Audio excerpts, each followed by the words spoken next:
그동안의 미국인들은 낮은 이자율을 즐겼고 아주 높은 주식시장의 활황을 즐겼으며 높은 수준의 삶을 영위를 해왔다는 거죠. 이제 그것이 무너질 것이다 라는 예언을 한 것이 강의의 주제였는데, 미국의 패권이 지고 있고 달러의 패권이 이제 몰락하고 있는 중이다. 앞으로 미국은 어려움을 겪을 것이고 전 세계 질서가 재편될 것이다 라는 근본적인 이유로 이 케네스 로고프 교수님도 지적한 게 미국이 그동안 거만하게 해왔다 라는 이야기입니다. 투자자로서 여러분도 앞으로는 달러나 미국 투자는 안 하시는 게 좋을 것 같고, 오히려 우리나라 주식이라든지 기축통화가 될 가능성이 있는 비트코인이라든지 이더리움 같은 새로운 형태의 화폐들을 투자하는 게 훨씬 더 좋을 거다라는 생각이 들고, 저는 그렇게 하고 있습니다. 여기는 보스턴 캠브리지 퍼블릭 라이브러리인데요. 노벨 경제학상 수상자 경제학자인 로고프 교수님의 강연을 들으러 왔어요.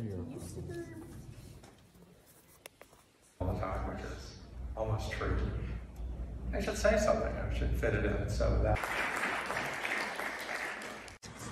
케네스 로고프 교수님은 IMF에서도 일하시고 연구뿐만 아니라 실무에 대해서도 이제 잘 알고 계시는 거시경제학자인데요. 거시경제학이란 어떻게 경제적으로 운용되는지에서 이해하는 거잖아요. 거시경제학은 국가정책, 경제정책, 산업정책, 무역, 관세, 화폐정책이라든지 이자율 정책이라든지 재정정책이라든지 이런 것들이 시민들의 삶에 어떻게 영향을 주는지 다루는 학문이기 때문에, 제가 현미경으로 세상을 바라본다면 이런 학문들은 망원경으로 세상을 바라보는 학문인데, 미국이 지금까지 어떻게 세계에 영향을 미치고 세계를 사실상 다스려왔고 앞으로는 어떻게 될 건지에 대한 통찰력 있는 이야기를 해주셨어요. 새로 책을 내셨는데, 미국이 지금까지 이 달러 패권을 가지게 된 거는 다른 국가들의 희생이 있었기 때문이다. 다른 국가들의 정책적 실패로 인해서 미국이 얻어온 후회들이라고 이야기를 했고, 우리가 미국인이기 때문에 엄청나게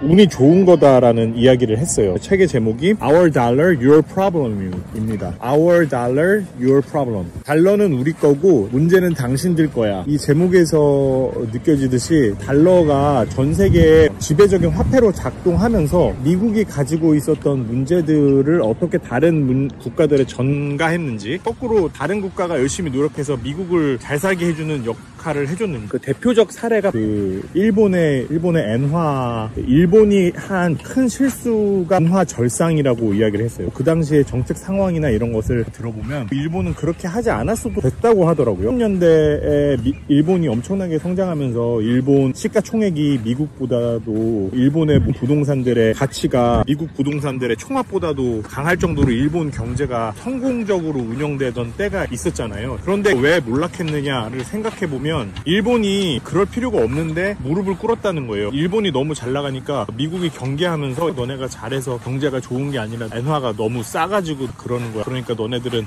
그걸 고쳐야 돼 라고 이야기를 한 건데, 사실은 어거지였다는 거죠. 일본 기업의 경쟁력이 좋으니까 성공한 거를 엔화 탓으로 돌리면서, 너네가 부자인 것은 운동장이 기울어졌기 때문이니까 운동장을 바로 잡아야 되겠어 라고 하면서 사실은 운동장을 미국이 자기 유리하게 기울인 거예요. 그 이후로 일본이 지금까지 불황의 늪을 헤어나오고 있지 못하다고 이야기를 했고, 중국이 이런 과거를 잘 알기 때문에 절대 그렇게 하지 않으려고 하고 있다. 미국이 잘 사는 거는 그동안에 억지로 팔을 꺾어왔기 때문이다라고 미국의 이러한 화폐 정책이나 외교 정책에서도 드러나는 것이 미국의 오만함이다라고 이야기했어요. 영어로는 arrogance죠. 대표적인 닉슨이 1972년도에 금태환 제도가 바뀌잖아요. 이 전 세계 화폐라는 게 금을 기반으로 해서 교환 비율이 결정이 돼야 되는데, 금이라는 거를 기준으로 화폐를 교환하고, 근데 미국이 갑자기 중지를 선언합니다. 우리 더 이상 금에 맞추지 않겠어라고 경기의 규칙 자체를 부정을 한 거죠. 닉슨이 1971년에 갑자기 어느 날 선언하는데 그때 다들 충격을 받았다는 거예요. 이제 대표적 보수주의자 공화당 대통령이었고 중간에 쫓겨난 대통령인데, 우리나라 타락한 보수 정치인들을 보듯이 이 닉슨도 권력욕에 찌들어가지고 도청하고 이러다가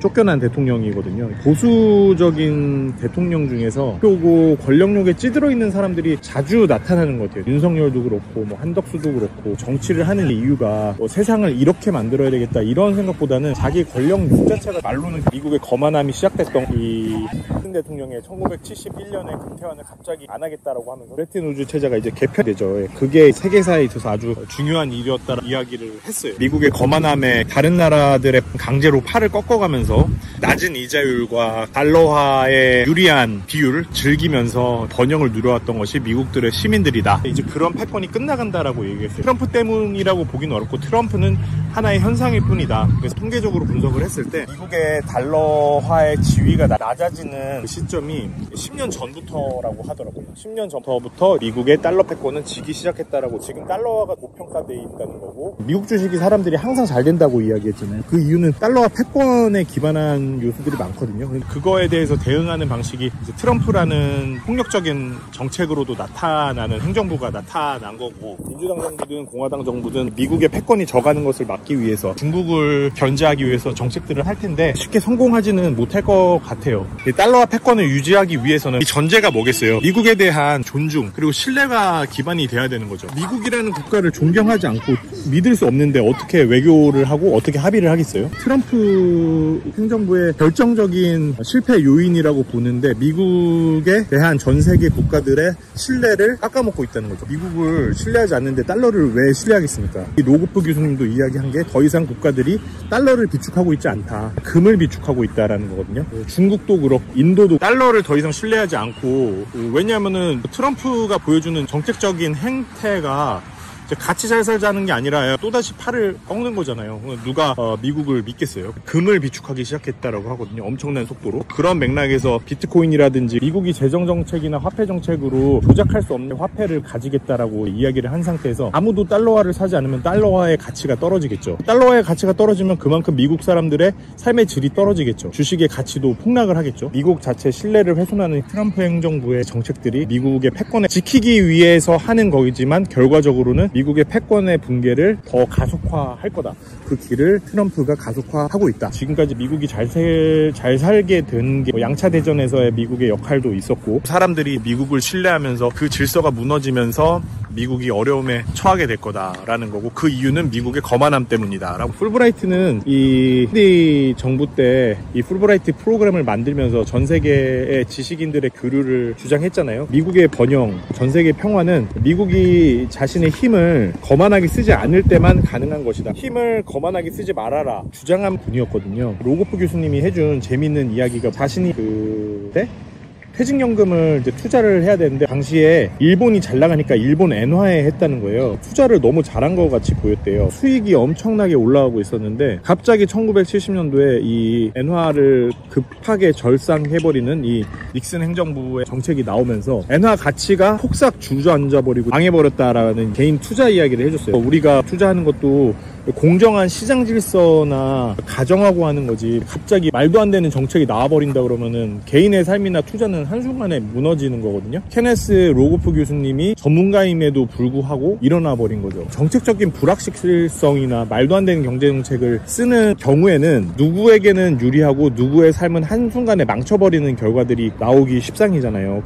우리나라도 대통령 선거를 앞두고 있고 경제적인 정책이라든지 여러 가지를 조정하면서 주의해야 할 거는 미국 일변도의 정책을 해서는 안 된다는 거. 지금처럼 미국이라는 국가의 비합리적인 정책이 일어나면서 불확실성이 커질 때에는 10년, 30년 전에 피던 미국 일변도의 외교 정책이나 무역 정책을 펴가지고는 안 됩니다. 미국이 패권의 몰락을 스스로 가속화하고 있는 시대에는 우리가 냉정하게 이 상황을 보면서 잘 대응해야 된다는 거. 일본의 잃어버린 20년이 우리나라에 반복되지 않으려고 하면은 이 일본이 말도 안 되게 미국에 굴복하는 정책을 펴므로써 자신들의 경제를 완전 망가뜨렸듯이 그런 잘못을 범해가지고는 안 된다는 거고, 윤석열의 반란 범죄자에 가담했었던 이 한덕수라는 기회주의적인 행정 관료, 자신의 행정기관에서의 지위를 이용해가지고 사익을 추구하는 기회적 일제시대였다라면 나라를 팔아먹을 반민족 반인륜 범죄 행위자였을 한덕수 같은 사람이, 김태효도 미국 워싱턴에 와서 무역정책이 합의하려고 했잖아요. 나라를 팔아먹는 하는 행위고 이 우리 한국 시민들의 삶에 직접적인 해악을 끼치는 행위라는 겁니다. 시대를 잘못 잇는 시대착오적이고 자기 사익을 추구하는 사람들이 정책을 결정해서는 안 되고 현실을 정확하게 이해하고 우리나라의